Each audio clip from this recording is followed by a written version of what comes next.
Welcome to Nuked Radio. This is episode 87. Today is Tuesday, January the 22nd, 2013. I'm your host, Christina Consolo, and with me today is Jules. That was a close one, Jules. Yeah, I just caught that. Sorry. We almost had someone who wasn't going to be aware they were on air. How are you There's, today? I'm doing good. You know, there's a lot of problems, though, that I'm seeing from people on Facebook and some of the forums posting that AT&T U-verse is down. Lots of people having problems with their internet today. I had problems with my internet last night, and I was right in the middle of working on a project for the 2-year anniversary of Fukushima.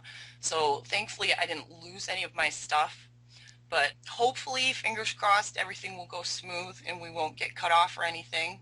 Yeah, well, We right before we went on air, I just lost all internet on my other computer, and that is from two separate networks, two wireless routers, as well as a wired connection. There is no internet connection at all.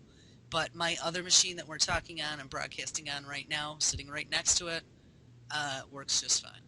Good.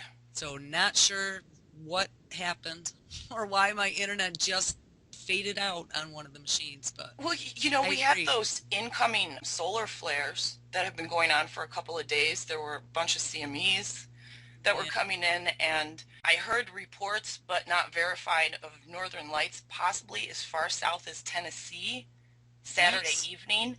I didn't see anything here, and it was pretty clear.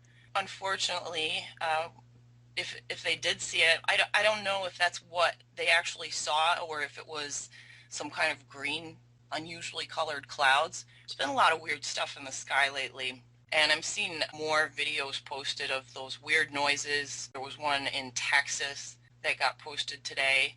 Anyway, we have a great interview to share with you guys today from Nuclear Hotseat, where Libbe HaLevy interviews Helen Caldicott. And you may remember Libbe. She donated her voice talents for the nuclear bedtime story that I did 2 months ago.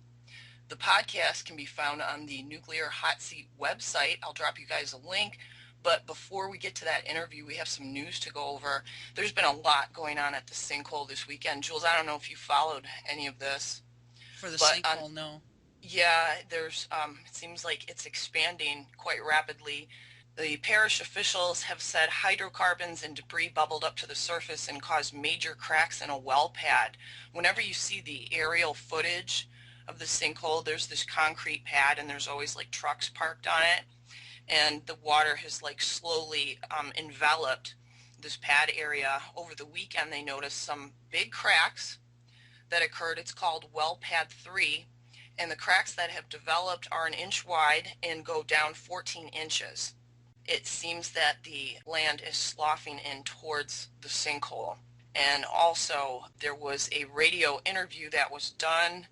Let's see here. This was reporter David Blake from WWL Radio. Concern about 8.5-acre sinkhole is ramping up after it burped up over the weekend. When the sinkhole burps, it sends crude oil and debris into the air. John Bedreau, who's the director of the Assumption Parish Homeland Security, said that there is concern about the sinkhole expanding. It's showing signs that it may not be finished growing and it may grow an additional amount. There's been a lot of seismic activity also on the seismographs that have been placed in the sinkhole area and along Highway 70 in Bayou Corn.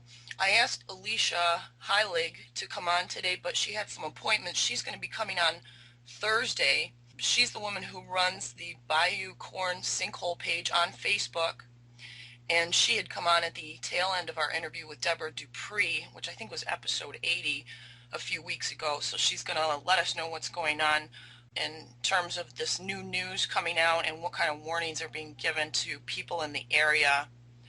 But it seems that there is quite a bit of deterioration going on at that site. Something else pretty concerning is that there are two countries mentioning the threat of nuclear war in the news today.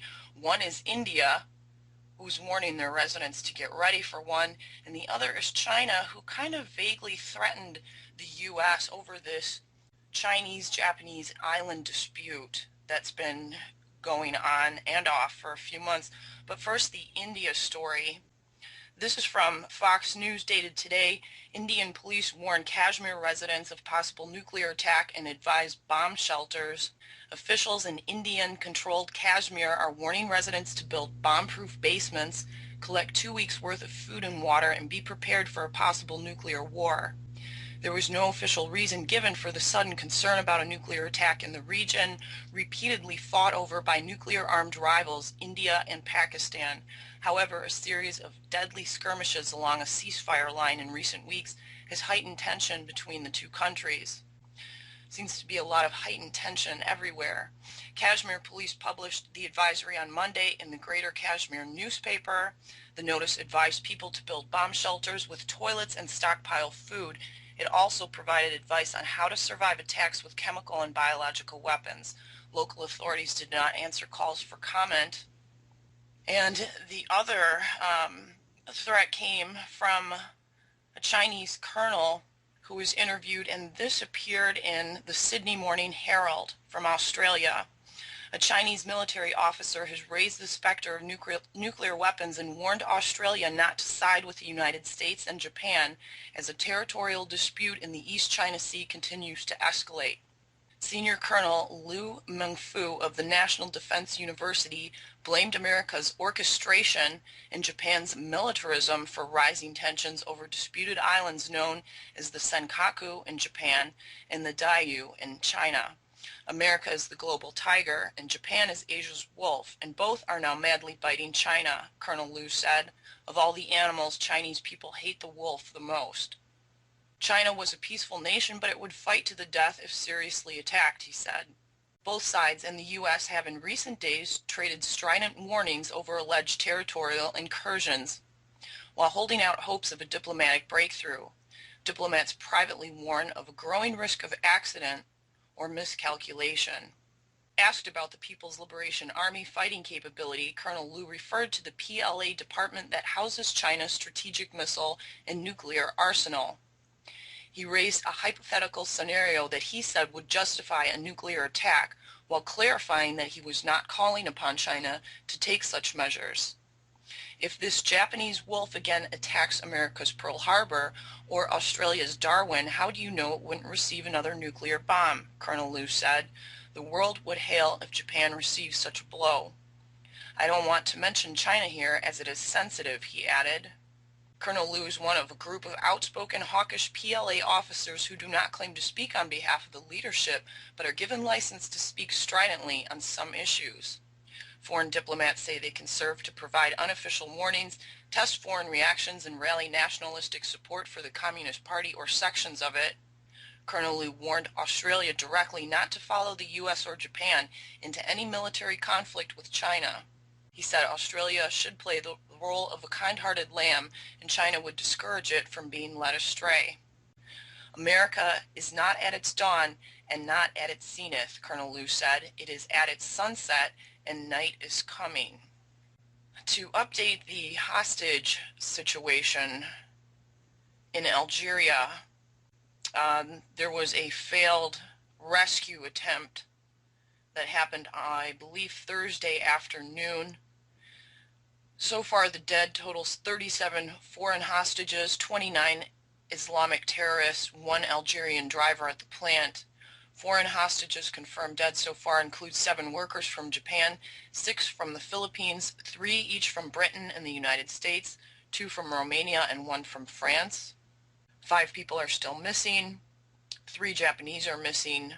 5 Norwegian employees are missing. 3 Britons and a Colombian who lived in the UK, 4 Filipinos and 2 Malaysians. And living are 3 kidnappers and 685 Algerian plant workers that were freed. There were also 107 foreign workers freed. Sounds like some bad stuff went down there, and the U.S. may be sending troops to all African countries because of this situation and political unrest. That story is developing. Now, there were 2 nuclear events. One was a hazmat situation in the UK. This was posted last evening. Firefighters have sealed off a section of Chanter Herald County Park in Hamilton after a container marked as holding radioactive material was found. The The 5-inch diameter black drum was found in the South Lancashire Park around 13:30 on Monday. Fire and Rescue has sent an environmental protection unit, and a scientific advisor and hazardous material officer found no evidence of beta or gamma particles. They are currently checking for alpha particles. And the other event was closer to home. Nuclear event in USA. This was posted, 3:51 a.m. Pilgrim Station technicians are investigating what caused a leak in the safety relief valve, prompting operators to shut down the Plymouth nuclear plant early Monday morning. Plant officials said operators investigated a minor leak associated with a pilot valve on one of the plant's 4 safety relief valves. Now, I hope this isn't another computer virus that may be infiltrating their systems, because that's what it attacks, is the water valves. Also, there's a story of a plan to import 20,000 tons of Italian nuclear waste into Utah, which was approved by the U.S. government. I'll drop that link into chat for you guys and share it with anyone you know that lives in Utah. If we have time after the interview, we will go over some of the other Any News headlines. There's a report of radioactivity levels rising at Unit 2 in Fukushima, and this has been going on since November. And Reuters is also talking about a very strong gas odor over Paris and large areas of western France coming from a chemical plant today. Very strong odor of diesel fuel. That situation is still being updated. And now to the interview, Nuclear Hotseat number 83 with Dr. Helen Caldicott. Dr. Caldicott talks for the first time about her March 11th and 12th symposium, The Medical and Environmental Consequences of Fukushima, a watershed event for our movement involving doctors, scientists, and researchers from around the world. She explains how she became an anti-nuclear activist while still a teenager, and how she founded 3 of our most important organizations. She also offers insight on how to make our activism even more effective. This is a great interview. I will drop a link into chat and post it under the video when it gets uploaded to YouTube. And when we come back after the interview, we're going to talk a little bit more about activism with the 2-year anniversary of Fukushima upcoming. That is the sound you never want to hear. It is the sound of a warning siren going off at a nuclear power plant. But whether you can hear that sound or not, we are all in the Nuclear Hotseat. Welcome to Nuclear Hotseat, the weekly podcast keeping you up to date on all things anti-nuclear. My name is Libbe HaLevy. I'm the producer and host, as well as a survivor of the nuclear accident at 3 Mile Island. So I know what it looks like when the experts get it wrong. Today, I am thrilled to bring you an interview with Dr. Helen Caldicott, an anti-nuclear activist for over 40 years and one of our greatest leaders. She'll offer words of advice for activists intent on making a difference, as well as a rundown of the mind-blowing roster of international experts she has assembled for the March 11th through 12th Symposium on the Medical and Ecological Impact of Fukushima. Big stuff. That interview will be coming up in just a few minutes. Today is Tuesday, January 15, 2013, and here is the week's nuclear news. First, a correction. Last week, Nuclear Hotseat led with a story about a possible nuclear accident in Iran that had 1.5 million people evacuating from the city of Bushehr and posed a threat to water desalination plants, oil fields throughout the Middle East, and the U.S. fleet stationed in Bahrain. But since that first set of alarming reports, nothing further has been heard. No international spikes in radiation, no hordes of evacuating Iranians, no panic in the oil fields. We now believe this story was disinformation, either accidental or intentional, but still, it was wrong. And our apologies for passing it along to you as if it were true. Now for some verifiable news. A 300-ton reactor vessel bound for Plant Vogtle was stranded in South Georgia this week after a malfunction with the specially designed rail car moving the nuclear component from Savannah to Burke County. A December 15 attempt to move the vessel by rail was aborted after it traveled less than a mile aboard a specially designed transport car. It traveled just a quarter of a mile, never going more than 2 miles per hour, with people walking along it the entire time, when the platform that contained the reactor vessel during transport became misaligned with the rail car. Joey Ledford, a spokesman for the U.S. Nuclear Regulatory Commission, said, "It was fully contained in shrink wrap and there was no damage, not even to the shrink wrap itself." Doesn't that just beat all? The bubble wrap didn't even pop. The steel vessel, which weighs more than the Statue of Liberty, was built in South Korea and took 3 years to complete. No word if it will be remaindered to the nuclear industry's Ding and Dent Center. As you may be aware, Arnie Gunderson of Fairwinds.com, Fairwinds Energy Education, is now presenting a weekly podcast with his perspective on the nuclear issue. We will be linking to it on our website, but among the issues that he raised this week were that repairs at 4 nuclear reactors are so expensive that they should not be restarted. Arnie said, Duke Energy is seriously considering pulling the plug on the Crystal River nuclear plant. A financial analyst from a firm called Fitch says that the Crystal River plant will likely be caused because Duke can't make economic sense out of it. Last week, we had a financial analyst at UBS suggest that Vermont Yankee didn't make economic sense. We have Kewaunee, which is shutting down in the Midwest because of financial reasons. So the dominoes are starting to fall. Another item for Arnie. At the Fort Calhoun plant, in case of an upstream dam failure, we are looking at 35 feet more water than there was in the flood 18 months ago. This was the flood, to remind you, that so threatened the nuclear power plant that the only thing protecting it was an 8-foot-high inflatable berm that at one point deflated and allowed flooding of the facility.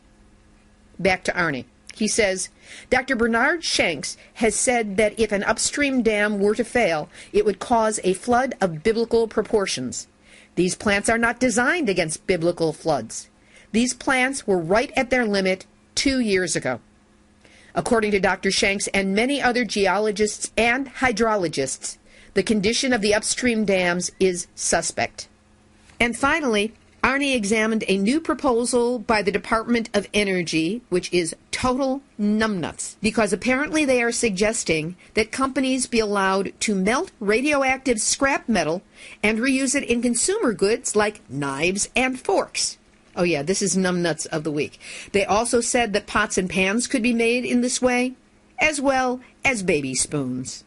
Of course, by using radioactive metal to create the materials used in everyday food preparation, it's a great way to support the cancer treatment industry at the same time. Fire erupted at a nuclear plant in Texas and an emergency declared. It was Unit 2 of STP Generating Station near Bay City, Texas.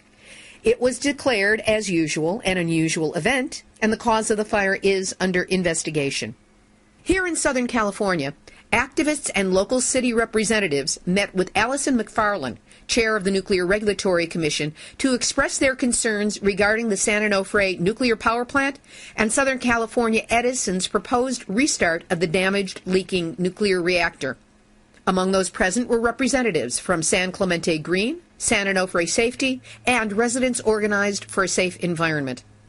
While Commissioner McFarland seemed open to the activists' concerns, if it comes to a vote among the 5 NRC commissioners, she has no extra clout as chair and can easily be outvoted by the other 4 notably pro-nuclear commissioners. That's the same problem that was faced by former NRC chair Gregory Yasko. McFarland and her team declined to comment on the push from some activists for a license amendment hearing at San Onofre. This is the adjudicated evidentiary hearing, or trial, that we've been talking about here on Nuclear Hotseat, that would allow all the information about San Onofre to come out in a legal setting with cross-examination and a judge presiding. On Wednesday, meaning tomorrow, January 16, Friends of the Earth will present its case to NRC officials in Maryland that Edison should have obtained a license amendment before installing the 4 steam generators in a massive $671 million operation between 2009 and early 2011. A decision on restart is expected from the NRC sometime in March. just in time for the second anniversary of Fukushima and the 34th anniversary of 3 Mile Island. Here's hoping that San Onofre does not have the chance to join them in infamy. And in what we thought was going to be an exciting story but really isn't, Destiny's Child will reportedly reunite at Super Bowl 47 on February 3rd and will join Beyoncé on stage during her Super Bowl halftime game. They will perform a new song called Nuclear.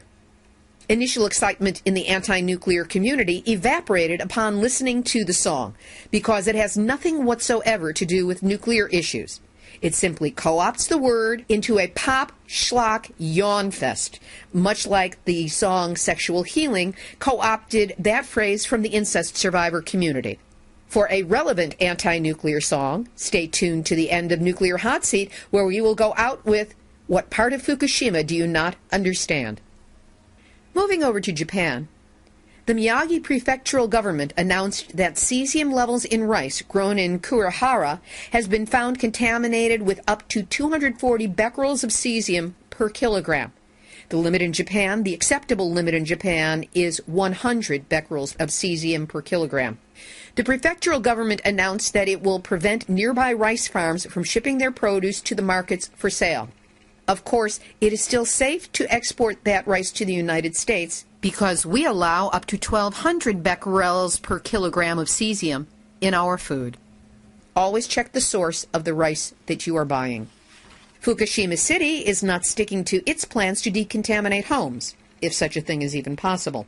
In areas where the annual radiation level is 1 millisievert or higher, the central government provides subsidies for decontamination work conducted by the municipality. Almost the entire city of Fukushima has radiation levels that call for such subsidies. About 90,000 households are eligible for such decontamination work, but so far it has been completed only on about 4,000 households. And of course, there is no provision for help with recontamination from blowing dust, cedar pollen, and ongoing radionuclides in the environment from Fukushima Daiichi. Cracks have been found in the spent fuel rods at Hamaoka Nuclear Power Plant. Chubu Electric determined that water had infiltrated the interior of the fuel rods through the holes, which made the entire strength of the fuel rods weaker. This led to cracks that appeared in the spent fuel rods. The utility assumed that the tensile load endured by the fuel rods when the fuel was removed for safety inspection may have contributed to the cracking damage. Fukushima's 65-year-old governor, Yuhei Sato, has been hospitalized since Sunday due to bleeding colon diverticulum, the prefectural government said on Monday. He is expected to remain under treatment for 7 to 10 days, according to the prefectural government. Note that these are some of the same symptoms that were faced by U.S. sailors who are suing TEPCO over exposure to radiation in the wake of Fukushima. Bleeding from the rectum is a trait associated with radiation exposure. And the final layer of steel framing for the cover on Fukushima has finally been installed as of today, January 14, 2013. It only took them close to 2 years. I could not be more proud of this week's interview. Dr. Helen Caldicott is originally a pediatrician who has become one of, if not the leading anti-nuclear activist in the world. For more than 4 decades, she has led the fight against all aspects of the nuclear debacle. I am honored to have interviewed her from her home in Australia about many aspects of nuclear history and the issues involved, as well as information on the extraordinary 2-day international symposium she is producing, The Medical and Ecological Impact of Fukushima. Heavy hitters from all over the planet will be attending and sharing the scientific truth about what happened and what we continue to face. We had some technical problems, as you might expect of Skype when working across 19 time zones and the international dateline, but you'll be able to hear it all. Dr. Caldicott, welcome to Nuclear Hotseat. Thank you. Let's get a little bit of background so we can understand how you got into the nuclear issue to begin with. You were a successful pediatrician in Australia, and here in the U.S. you had quite prestigious positions on the staff of Children's Hospital Medical Center in Boston, and you taught pediatrics at Harvard Medical School. What originally drew you into the nuclear issue? Well, I've actually been in it ever since I was about 16 and read a book called On the Beach by Neville Shute, which was about a nuclear war that occurred by accident in the Northern Hemisphere. And gradually the radiation came down to Melbourne, which is where I lived. And in the end, everybody died. And that really branded my soul. I was never the same again. And then I went to medical school age 17 and learned about radiation genetics and how it can induce mutations, genetic disease and deformities. And at the time, Russia and America were testing bombs in the atmosphere, just blanketing the Northern Hemisphere with radioactive fallout. And so I've always been concerned. But really, I got politically involved when I led the movement in Australia in 1971 against French atmospheric tests in the Pacific Ocean, and we were getting a lot of fallout in Australia. And that movement led to the International Court telling France that it shouldn't test, and so France was forced to test underground. So I saw how a democracy can be used just purely by educating people about the medical dangers of radiation and fallout. So that was and then I also led the movement in Australia in 75 against uranium mining by talking to the workers and telling them how dangerous it was, both for themselves, their children, and what happened to it when it's exported and put in nuclear power plants. So that's a little bit of my background.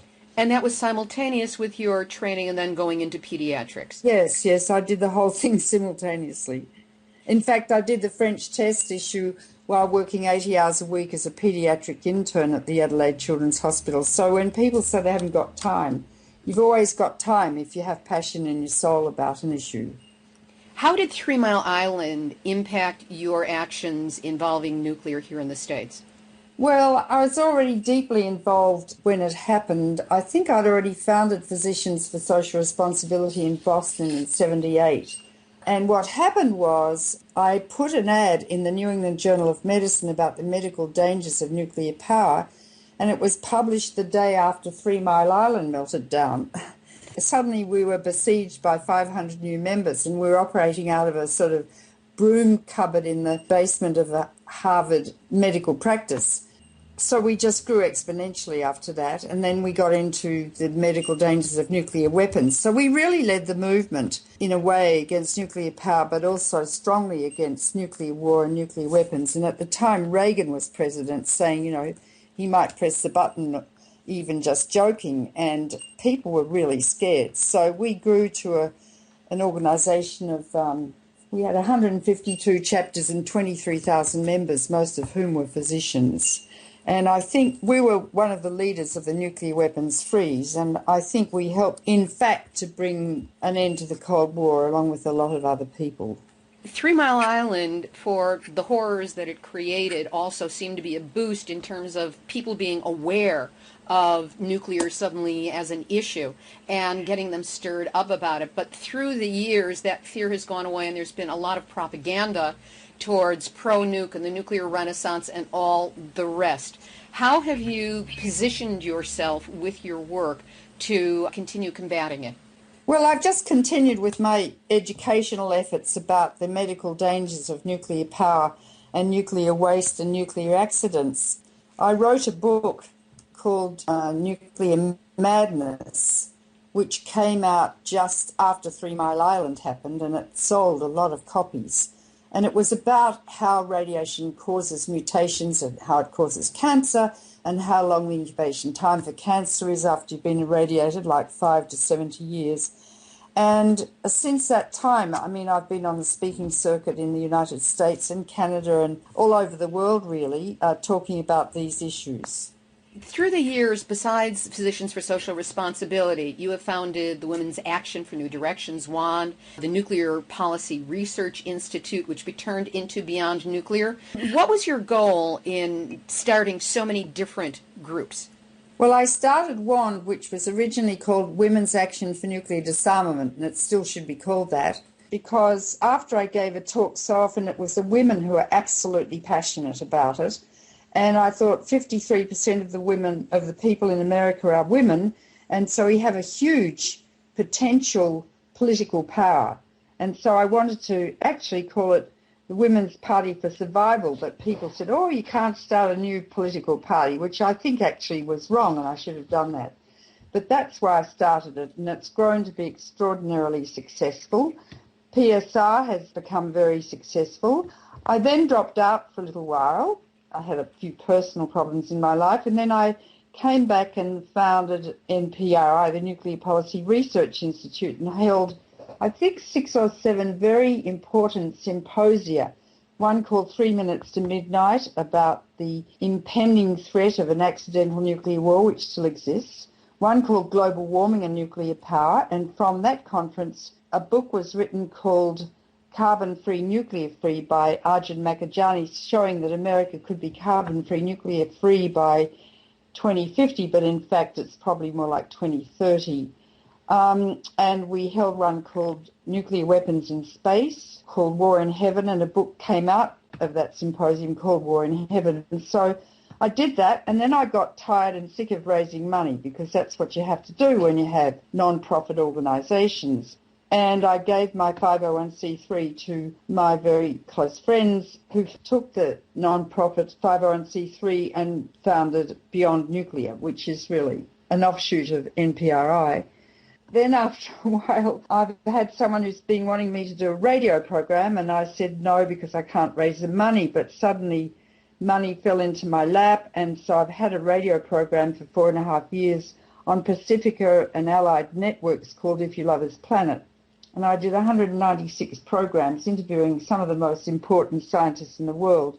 I've just ended that because I couldn't raise the money, but now I have another organisation called the Helen Caldicott Foundation, because people said, why don't you call it after yourself because you're a brand? And I thought, that's silly, but I did. And I'm in the process now of organising a very big 2-day symposium on the 2nd anniversary of Fukushima in the New York Academy of Medicine called The Medical and Ecological Consequences of Fukushima. What is the scope of information? Who's going to be presenting there, and what are you looking for the impact to be? I'm setting it up primarily to try and educate the media, who are profoundly ignorant about the medical and biomedical effects of radiation and about nuclear accidents. So I had invited the Prime Minister of Japan, who was the Prime Minister during the accident, Naoto Kan, but I think he can't come. I have a couple of excellent nuclear engineers who are going to speak about how the accident occurred and why. I've got a female doctor from the Independent Investigative Commission set up by the Parliament in Japan, and she's going to talk about how corrupt the government was and the corporations, and how the Japanese culture really led, in fact, to the accident. There's another Japanese diplomat who will be speaking about the politics related to the accident in Japan. And then someone else is speaking about the severe contamination from cesium and other isotopes in Japan. Then another doctor from the Woods Hole Oceanographic Institute is going to speak about the ocean contamination from massive amounts of radioactive material being spilt and still being emptied into the Pacific Ocean. Another wonderful evolutionary biologist who will be speaking about what's happening to the wildlife in the exclusion zones of both Chernobyl and Fukushima. And there are many mutations and abnormal insects and birds that they're finding, and that should be then applied to human beings. There's another wonderful Polish expert in thyroid abnormalities in children. He's going to speak about the fact that over 100,000 children less than 18 have been examined by ultrasound in Fukushima, and about 37.5 of them have thyroid lesions, and some are already developing thyroid cancer. Alexei Yablokov, who was the lead author of a wonderful report on Chernobyl for the New York Academy of Sciences, is going to come. Another man is going to speak, Dr. Wurtelecki, about very severe congenital defects associated with Chernobyl in a town where the people eat the local food and mushrooms, which is very radioactive. I've got a man, Dr. Herb Abrams, who is on their 7 report commission for the National Academy of Sciences. So I really do have a very comprehensive list of speakers, including another one who's going to speak about how women and female children are much more sensitive to radiation than men. So I think people will learn an enormous amount by attending the symposium, but mainly I want to attract the national and international press to try and educate them about the basics of radiation biology. That's an astonishing list that you just gave, and comprehensive, and it sounds like you're going for the world experts whose credentials cannot be cut out from under them. Absolutely, yep. So if people wish to attend this, we'll get on to the media in a moment, but if people want to learn more about this and if they wish to attend it, how can they go about doing this? Where can they get the information? They can go to my website at nuclearfreeplanet.org, and there is information about the symposium and a registration form. And I think the sooner they get in, the better. It's $60 to register, and that means 2 days of wonderful expert knowledge being distributed and 2 very nice box lunches on each day. And you'll have a chance to talk to each other and learn from each other and from the speakers. Is there a limit to the number of people who can be handled by the venue? Well, we've got a room for 300, which is pretty big because it's 2 weekdays, but we can probably move to another room of 500. So I think we're covered in terms of space. And will this be live streamed at all or made available over the internet? Yes, the symposium will be live streamed, and shortly there will be information about that on the web page. You said you want to make connection with the media and try and convince them to cover the issue more thoroughly. How has the media outreach been going so far? Well, we've only just started. We've hired PR people, and they are about to begin working on it. It's still 2 months away, so we will be sending a press release out very shortly, and there will be extensive follow-up. So that's where we stand at the moment. And I would just like to suggest to any listeners of Nuclear Hotseat that if you have contacts in the media, to let them know that this is happening so they have a shot at covering it. They can go to their editors, they can go to their assignment editors. You know, you've been dealing with this issue for so many years now. Are there times when you look at it and you feel a sense of despair or hopelessness? And if so, what do you do during times like this to keep yourself going? Well, it kind of is pretty hopeless because the nuclear industry and the weapons industry, it's all one and the same thing really, have enormous amounts of money, of political power and persuasion, and they put out enormous amounts of propaganda, and they have the ear of the Congress and the Senate and, of course, the White House, let alone other countries. And meanwhile, the nuclear industry is propagating nuclear power plants as fast as it can all over the world, and any country with a reactor can make a nuclear weapon from the plutonium in the reactor. So what they're doing is proliferating nuclear weapons and increasing the risk of nuclear war. And of the 20,000 nuclear weapons globally now, Russia and America own 97% of them. So unless those two nations behave responsibly and start to disarm immediately, I'm afraid that lateral proliferation could trigger a global holocaust between those two nations, either by computer error or mistake or human error or whatever, and that is clearly outlined on the website nuclearfreeplanet.org. How do I deal with the sense of hopelessness? The only way I can do it, actually, is to be active and keep going, and sometimes miracles occur. I mean, the Cold War did end. I never thought that would be happening in my lifetime. And being active stops me feeling depressed. If I stop, I get profoundly depressed. So it's my form of therapy, I guess.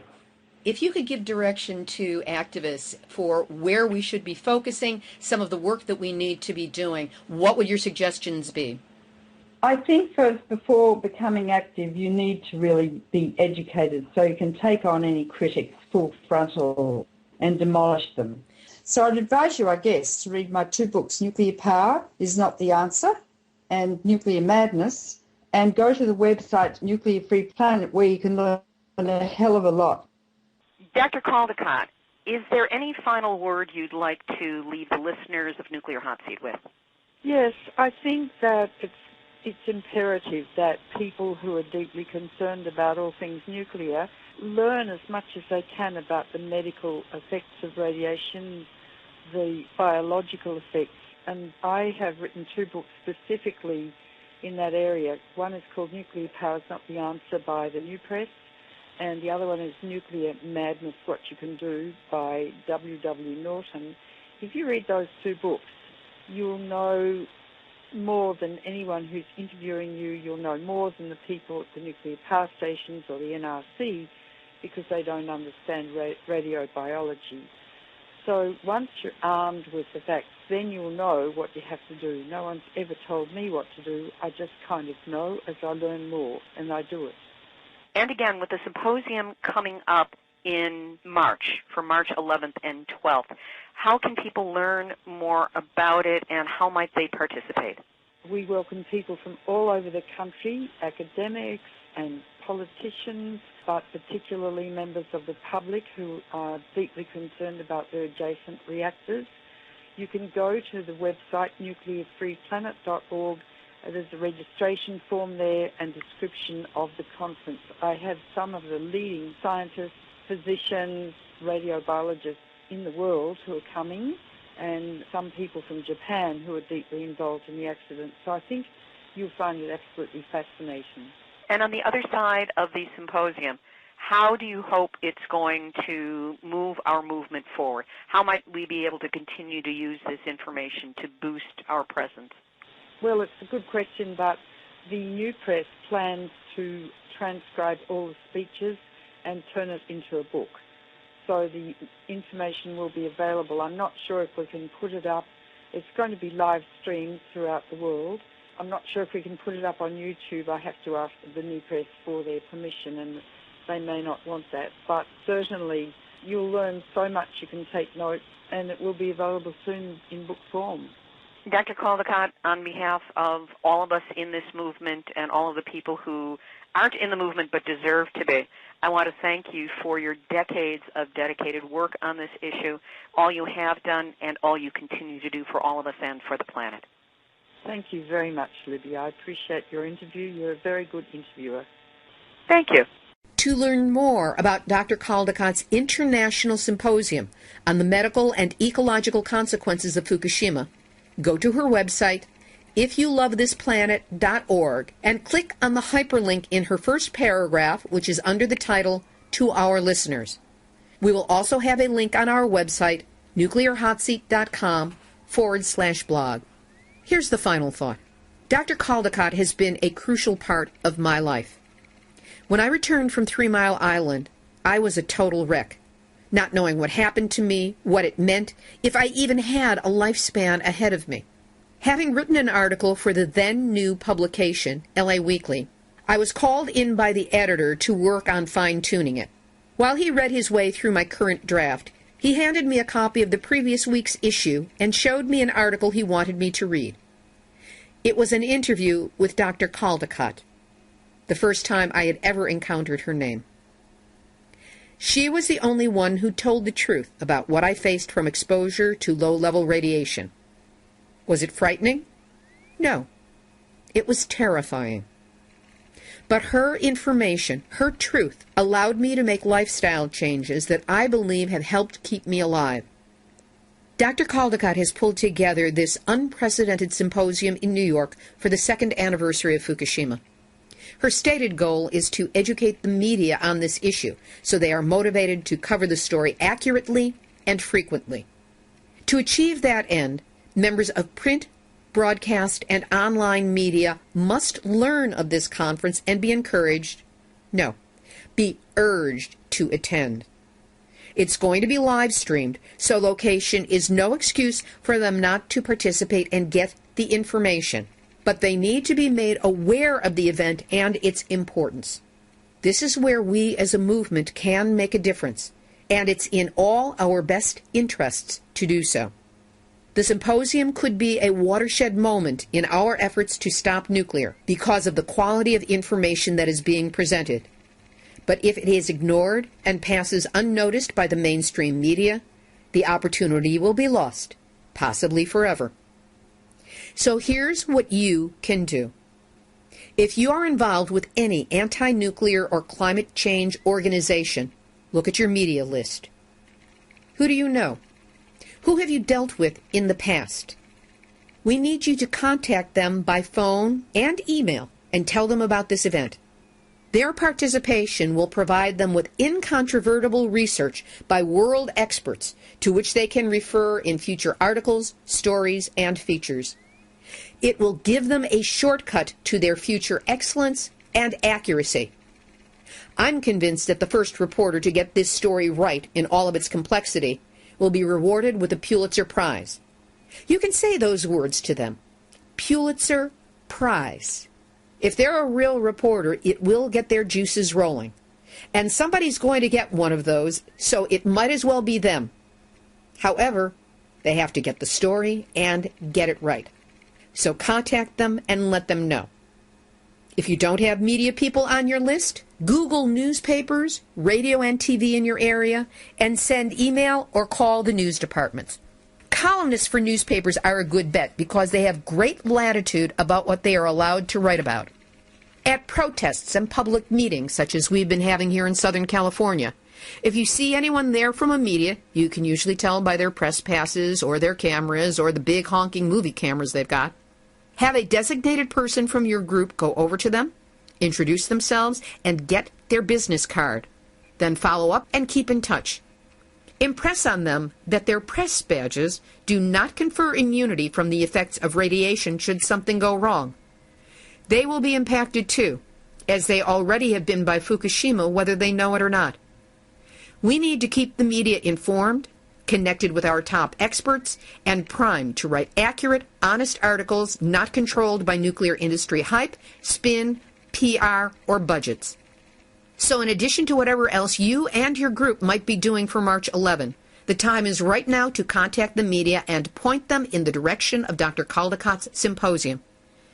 By focusing the world's attention on the medical, meaning the human health and genetic safety, and ecological, meaning the planet, consequences of Fukushima in such a powerful and undeniable way, we will all have an easier time getting our local battles for nuclear sanity to show up in the mainstream media in a way that doesn't make us nuts.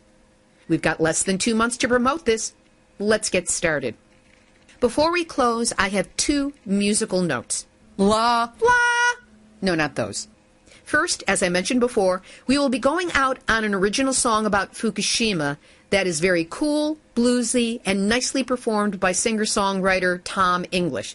So please stay tuned and listen through to the end.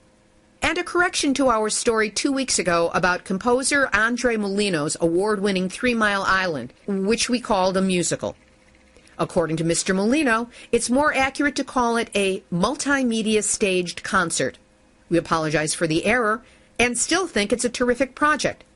So where's the theater in America that's going to pick it up? Lincoln Center? Mark Taper Forum? Anyone? This has been Nuclear Hotseat for Tuesday, January 15, 2013. Material from this podcast was gathered from enenews.com, Informable.com, Kyoto, Analytical Sciences, Billboard Magazine, ABC 13 in Texas, Fairwinds Energy Education, the Augusta Chronicle, OC Register, Asahi Shimbun, and the Nuclear Hotseat Facebook network. You can find all our podcasts posted on nuclearhotseat.com/blog. We can also be found if you friend Nuclear Hotseat on either of its 2 Facebook pages, and you can get the entire library on iTunes podcasts, where you can subscribe for free. Share us, link to us. We are the activist voice on nuclear issues, so use us as the resource we are. And if you have a story lead, a hot tip, or a suggestion of someone to interview, send us an email at info@nuclearhotseat.com. For now, this is Libbe HaLevy of Heartistry Communications, the heart of the art of communicating, reminding you that we have a song coming up in a moment, and we have now all had our nuclear wake-up call, so do not go back to sleep. Whenever I hear people say, let's restart San Onofre, when life and death, our very breath is what's at stake, they talk of tube fluidity, elastic instability, and Fukushima rises like a mushroom-headed snake. What part of Fukushima do you not understand? When nuclear contamination hits the fan, plutonium is everywhere. It's in the sea, it's in the air, and we don't even have any evacuation plan. What part of Fukushima do you not understand? What part of Fukushima did you somehow miss? When sure is shooting every time with things like this. Destruction rages like a flame, officials playing spin the blame, and all of us are bracing, racing, facing the abyss. What part of Fukushima did you somehow miss? Humankind is humankind, and we all make mistakes. Hard sometimes to not be blind and fall for fakes. But even now, before our eyes, it's in the sea, it's in the skies. You know we best prioritize air, water. Come on, guys. What part of Fukushima do you need clarified? What happens when the plate tectonics slip and slide, and then it flows? What happens then? It isn't if, you know it's when. And everybody petrified, nowhere to run, nowhere to hide. What part of Fukushima do you not understand? How then can even FEMA ever lend a hand? The time to make the break is now, to wind and wave and solar power. If we're gonna live, nuclear power must be banned. Wrap your mind round Fukushima. It's no time to be a dreamer. It's no time to be a schemer. Go, go, Fukushima, take a stand.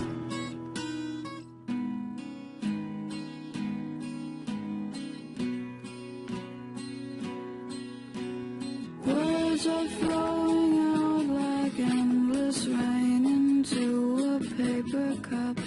They slither wide.